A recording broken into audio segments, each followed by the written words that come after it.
Vamos lá, pessoal? Reta final, então, da aula de hoje. Questão de número 71. Vamos à tela. Bom, Ademir, formado em jornalismo e direito, e exercendo ambas as profissões, publica em seu espaço jornalístico alegações forenses por ele apresentadas em juízo. Então já começou errado, isso aqui não pode. O advogado não pode ficar divulgando suas alegações forenses, tá? Instado por outros profissionais do direito a também apresentar os trabalhos dos colegas, Ademir alega que o espaço é exclusivamente dedicado à divulgação dos seus próprios trabalhos forenses. Olha, ele fez propaganda dele, mas não quer fazer dos colegas. Na verdade, ele não pode nem fazer propaganda dele, nem dos colegas, divulgando, por exemplo, essas alegações forenses.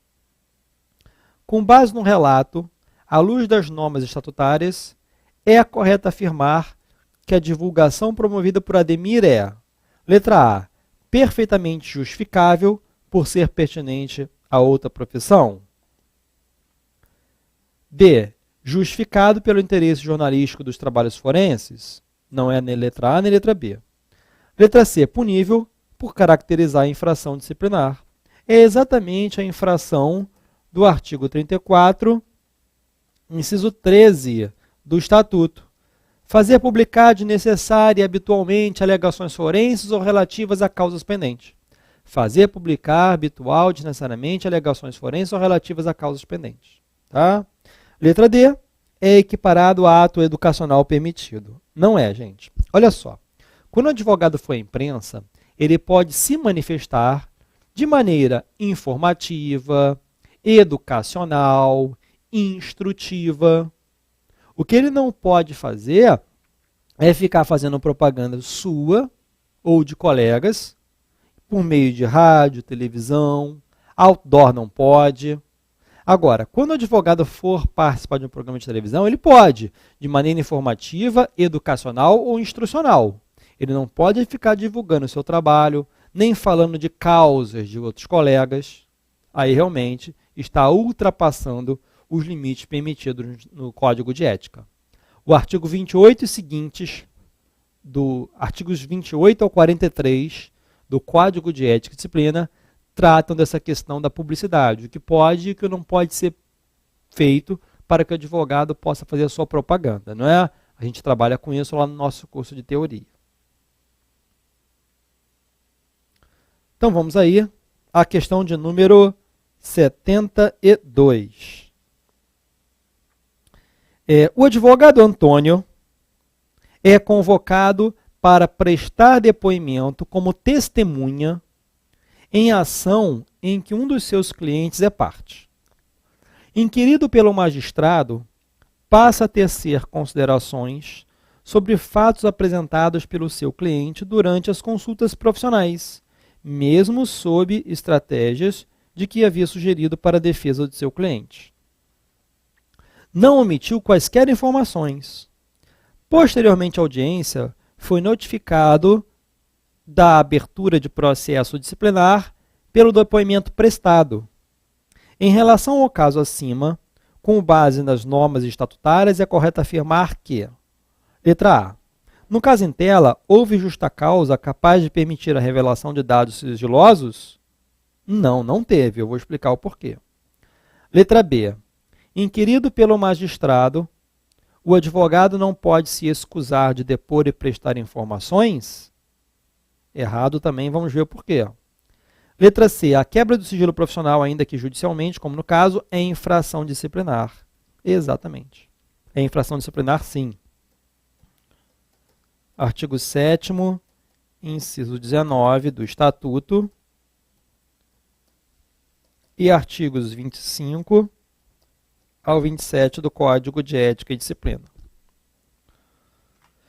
Letra D, o sigilo profissional é uma das faculdades do advogado. Não é faculdade nenhuma. Olha só. Na verdade, gente, o artigo 7º, inciso 19, ele repete o que está no artigo 26. Então, vamos estudar os artigos 25, 26 e 27 do Código de Ética. O artigo 25 do Código de Ética e Disciplina traz a regra e as exceções. Ou seja, gente, Aqui diz que o sigilo profissional é inerente. Espirrei, gente. Pronto. Aqui é ao vivo mesmo, né?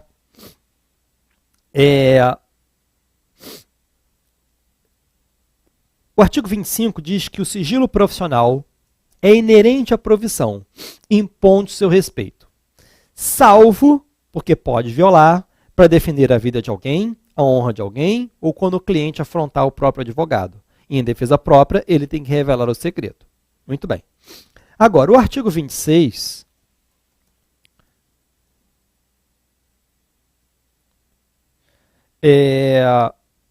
diz que o advogado é obrigado a se recusar como testemunha. Quando, gente? Olha só, se eu soube daquelas informações no exercício da profissão, o cliente vai ao meu escritório, me conta tudo, mas depois a gente nem fecha negócio, ele vai procurar um outro advogado ou vai para a Defensoria Pública. Ou então estou passando no corredor do fórum, alguém me pergunta, sou advogado? Eu falei, sou. Aí já começa a me contar a novela toda. Né? Gente, eu soube dessas informações no exercício da minha profissão, então eu sou obrigado a guardar. Correto? Muito bem. Agora, eu posso violar como testemunha? Não. Não posso.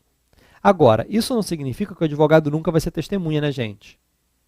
Porque se eu estiver passando pela rua e presenciar um acidente de carro, um crime, eu vou ser testemunha. Se eu for rolado pelo Ministério Público ou pela Defesa, eu sou obrigado a depor. Né? Mas vejam que não foi no exercício da profissão. Agora, naquelas informações, em relação àquelas informações que eu soube no exercício da profissão, eu sou obrigado a me recusar a depor.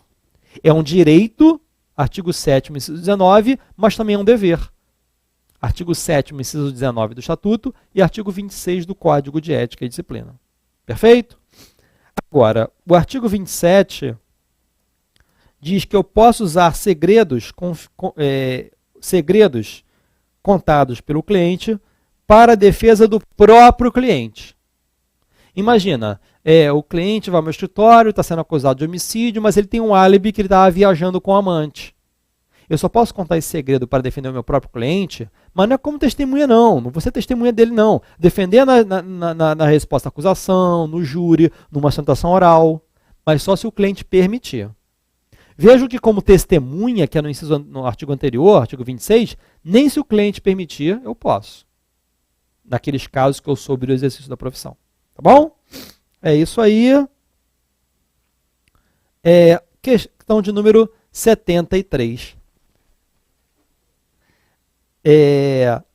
Tício é advogado regularmente inscrito nos quadros da OAB e conhecido pela energia e vivacidade com que defende a pretensão dos seus clientes.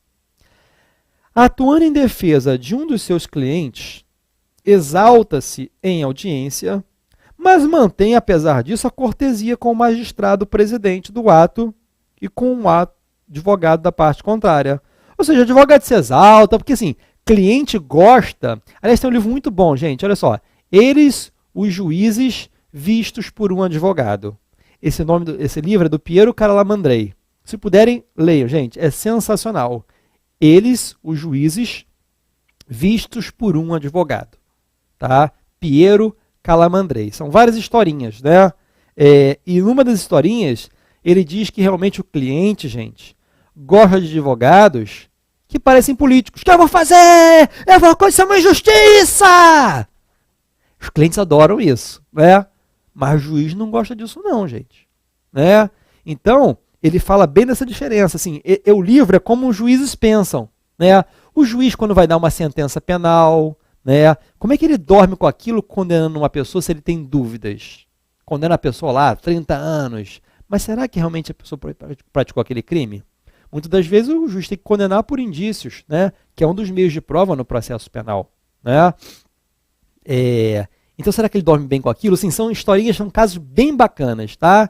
Vale muito a pena a leitura. E eu me lembrei disso. Aqui no caso, gente, olha lá, Tício, advogado regularmente inscrito nos quadros do OAB e conhecido pela energia e vivacidade com que defende a pretensão dos seus clientes, né? Atuando em defesa de um dos seus clientes, exalta-se a audiência, mas ele mantém, apesar disso, a cortesia com o magistrado presidente do ato e da parte contrária. Né? Então não tem problema nenhum. Mesmo assim, sofreu representação perante o órgão disciplinar da OAB. Em tais fatos, é correto afirmar que...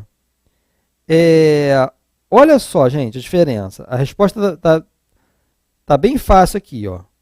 Letra A diz... a atuação de Tício desborda, ou seja, ultrapassa os limites normais do exercício da advocacia?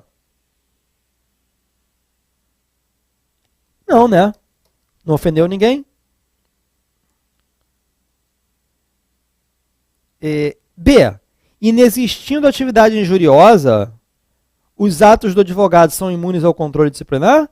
Foi a resposta correta. Embora tenha essa redação meio estranha aqui, ó, realmente não tem problema nenhum.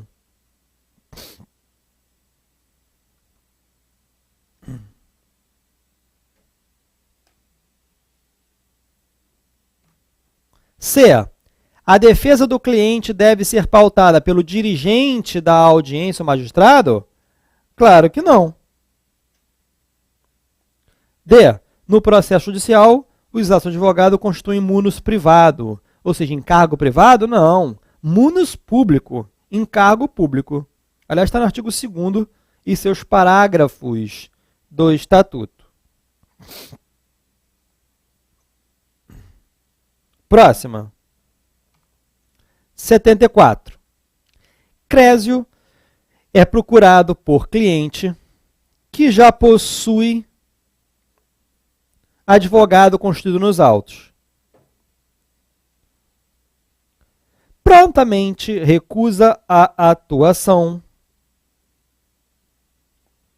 até que seu cliente apresente a quitação dos honorários acordados e proceda à revogação dos poderes que foram conferidos para o exercício do mandato. Após cumpridas essas formalidades, comprovadas documentalmente, Crésio apresenta sua procuração nos autos e requer o prosseguimento do processo. À luz das normas aplicáveis, é correto afirmar que: letra A. A revogação do mandato exime o cliente do pagamento dos honorários contratados? B. Permite-se o ingresso do advogado no processo, mesmo que atuando outro sem sua ciência? C. O advogado deve, antes de assumir mandato, procurar a ciência e autorização do antecessor. D. A verba de sucumbência deixa de ser devida após a revogação do mandato pelo cliente. Gente, olha só. A resposta foi letra C. Na época, a gente até pediu para anular a questão, porque não é o que diz a lei. Olha só, gente. O advogado deve, antes de assumir o mandato, procurar a ciência e autorização do antecessor? Imaginem, o cliente me procura para que eu entre no lugar de outro advogado, que ele está insatisfeito. Para eu entrar nos autos, tem que ter autorização? Gente, olha só, gente, que questão errada! E a banca não anulou. Isso tem acontecido regularmente, viu, pessoal? Em média, uma questão tem vindo errada, a gente tem tentado anular e a banca não anula. Gente, como é que... Lê aqui de novo, vamos ler juntos. O advogado deve, antes de assumir o mandato, procurar a ciência sim. Tem que dar ciência ao advogado antigo. E a autorização do antecessor, gente. Eu só posso entrar nos autos se o antigo deixar? Foi a resposta dada como correta, mas está errada. Não tem nenhuma certa aqui. Lamentável. Questão 75.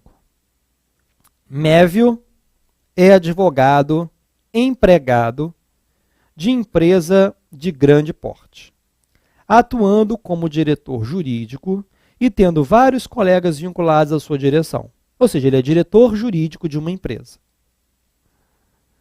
Instado por um dos diretores, escala um dos seus advogados para atuar em processo judicial ou litigioso, no interesse de uma das filhas do referido diretor. À luz das normas estatutárias, é correto afirmar que: letra A. A defesa dos interesses dos familiares dos dirigentes da empresa está íncita na atuação profissional do advogado empregado? Não, gente. Se eu sou advogado empregado de uma empresa, eu sou contratado para defender os interesses da empresa e não das filhas do diretor. Então a letra A está errada. Letra B. A atuação do advogado empregado, nesses casos, pode ocorrer voluntariamente, sem relação com o seu emprego. A atuação do advogado empregado, nesses casos, pode ocorrer voluntariamente, sem relação com o seu emprego. Sim, se o advogado quiser fazer, ele faz. Artigo 18, parágrafo único do Estatuto. Tá, artigos 18 ao 21 falam sobre advogado empregado. Letra C. A relação de emprego retira do advogado sua independência profissional, pois deve defender os interesses do patrão? Claro que não. Letra D. Em casos de dedicação exclusiva, a jornada de trabalho máxima do advogado será de 4 horas diárias e a de 20 horas semanais. Não, se for dedicação exclusiva, aplica-se o artigo 12 do Regulamento Geral. Passa a ser de 8 horas por dia. Em caso de dedicação exclusiva, a jornada de trabalho máxima do advogado será de 4 horas diárias e de 20 horas semanais. Em regra, mas dedicação exclusiva passa a ser de 8 horas por dia. Tá bom? Bom, escrevi em japonês ali agora, né? Mas são 8 horas por dia. O professor poliglota é assim mesmo, né? Às vezes, sem querer, escreve em japonês, né? Questão 76. Terêncio, após intensa atividade advocatícia, é acometido por mal de origem psiquiátrica, mas diagnosticado como passível de cura após tratamento prolongado, ou seja, ele sofre de doença mental curável. Não podendo exercer os atos da vida civil, apresenta requerimento à OAB. No concernente ao tema, à luz das normas aplicáveis, é correto afirmar que é caso de cancelamento, impedimento, licença ou penalidade de exclusão. Licença, gente. De acordo com o artigo 12, inciso 3º do Estatuto, o advogado que sofre doença mental curável é caso de licença. Questão de número 77. Mévio, advogado, é procurado por Eulâmpia, que realiza consulta sobre determinado tema jurídico.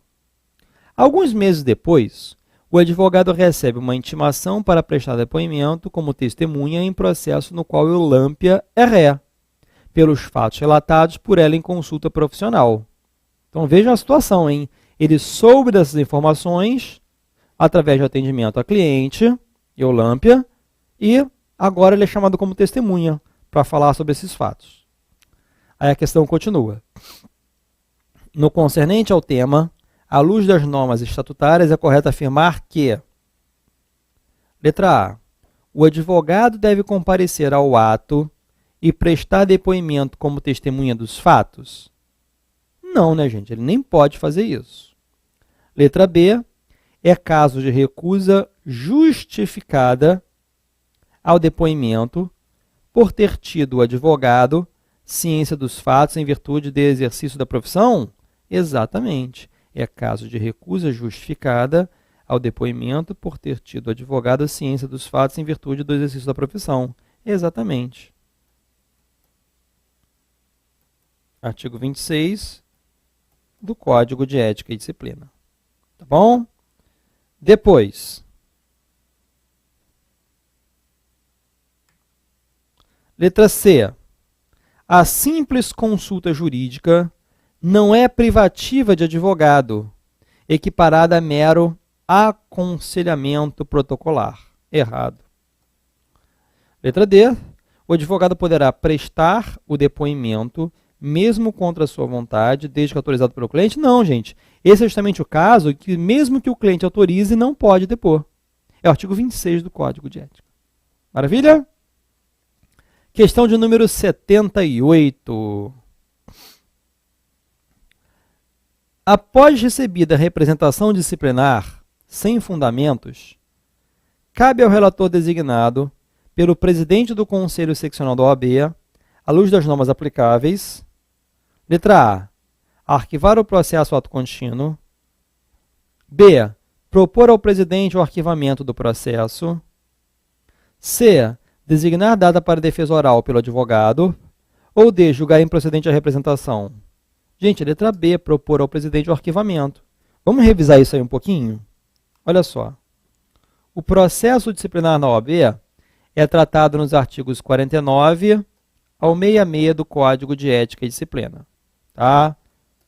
Processo disciplinar na OAB.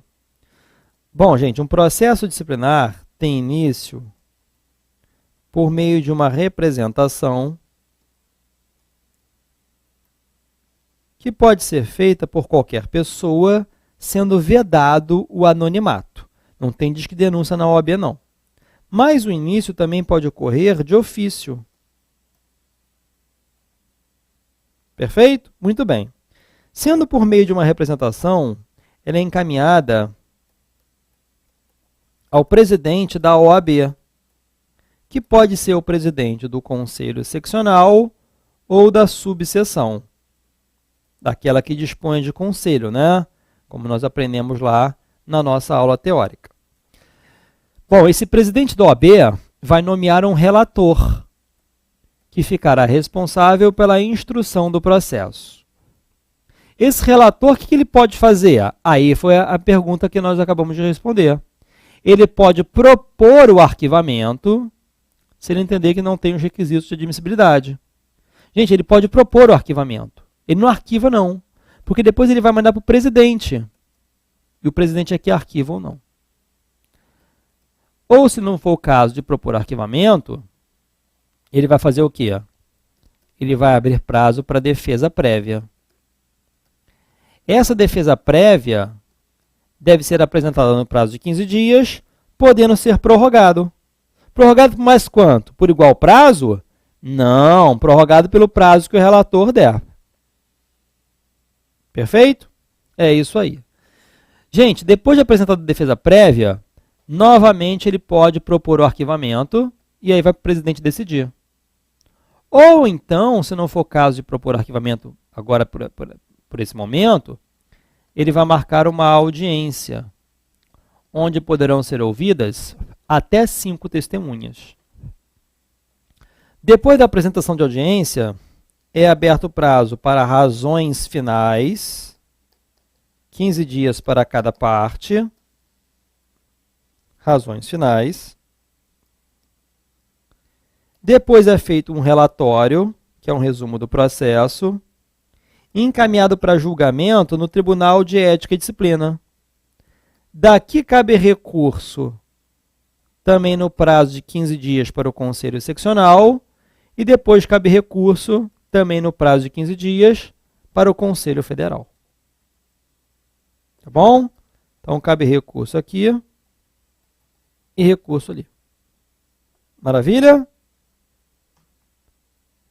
Questão de número 79. Caio, próspero comerciante, contrata para a prestação de serviços profissionais de advocacia Mévio, que se apresenta como advogado. O cliente outorga a devida procuração com os poderes gerais para o foro. Usando o referido instrumento, ocorre a propositura de ação judicial em face de trácio. Na contestação, o advogado do réu alega vício na representação, uma vez que Mévio não possui registro na OAB, consoante certidão que apresenta nos autos judiciais. Diante de tal circunstância, é correto afirmar que, letra A, os atos praticados pelo suposto advogado não ofendem qualquer dispositivo legal? Errado. B, verificada a ausência de inscrição profissional, deverá ser outorgado prazo para sua regularização? C, os atos praticados por Mévio são nulos, pois foram praticados por pessoa não inscrita na OAB? Correto, eu vou dizer o porquê. Letra D, a declaração de nulidade dos atos processuais esgota o rol de atos sancionatórios? De jeito nenhum, nada a ver, tá? Gente, aqui a questão é a seguinte. O artigo 4º e o seu parágrafo único do Estatuto trazem 5 grupos de pessoas que, caso venham praticar qualquer ato privativo da advocacia, esses atos serão nulos. Quais são esses grupos? Primeiro, gente, é o grupo das pessoas não inscritas na OAB. Depois é o grupo dos advogados impedidos, mas no âmbito do impedimento. 3, o advogado suspenso. Depois, o advogado licenciado ou que passar a exercer a atividade incompatível com a advocacia. Então, olha só, gente. Primeira observação é a seguinte. O artigo 4º, parágrafo único diz: são nulos os atos praticados. Gente, nulos. Para a prova, a resposta são atos nulos. Porque nós vamos entender, vamos verificar na doutrina e na jurisprudência situações, dentre essas 5 aqui, que o STF entendeu que são anuláveis ou passíveis de ratificação, sobretudo quando o cliente age de boa fé. Imagina, o cliente contrata o advogado, entra no site da OAB e está tudo regular com ele. Só que no meio do processo, esse advogado vem a ser excluído, mas não avisa para o cliente. Ou vem a ser suspenso. Seria injusto se os atos fossem nulos, né? Então a jurisprudência já vem entendendo que nesses casos de suspensão seria passível de ratificação para outro advogado. Mas, para sua prova, letra de lei, atos nulos. Pessoas não inscritas na OAB. Claro, a pessoa não é advogada. O advogado impedido pode advogar, mas se ele advogar no âmbito do impedimento, aí os atos são nulos. O advogado suspenso, licenciado, ou aqueles que passaram a exercer atividade compatível, mas não foram na OAB pedir o cancelamento e nem foram pedir licença. Não interessa. A partir de um momento ou de outro, os atos são nulos. Tá bom? Então vamos à última questão de hoje. Raul, advogado, é acusado em processo disciplinar de ter perdido prazos em diversos processos, de ter atuado contra os interesses dos seus clientes e de ter um número exagerado de indeferimentos de petições iniciais por ineptas, desconexas, com representações excessivas à OAB. Gente, um erro ou outro, claro que o advogado pode ter, mas aqui há uma reiteração nos erros. O advogado errou bastante.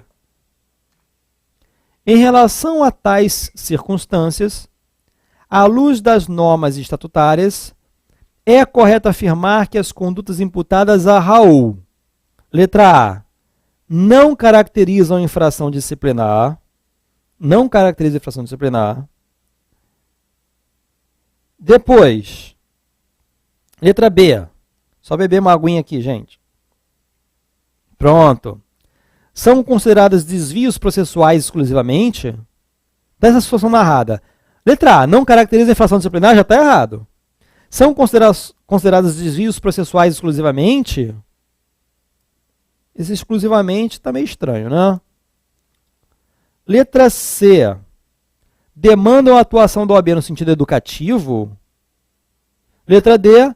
Caracterizam inépcia da atuação profissional. Exatamente, gente. Inépcia profissional. Tá? Uma reiteração nos erros. Lembrando que um erro ou outro não tem problema, né? A não ser que esse erro ou outro venha a causar aí realmente uma indenização, um prejuízo para o cliente, aí tem que indenizar no cível. Mas para ser considerada inépcia profissional, tem que ter uma reiteração nesses erros. Perfeito, pessoal? Estão cumprindo aí a nossa segunda meta, 80 questões realizadas. Na última aula, questões de 81 a 120. Perfeito?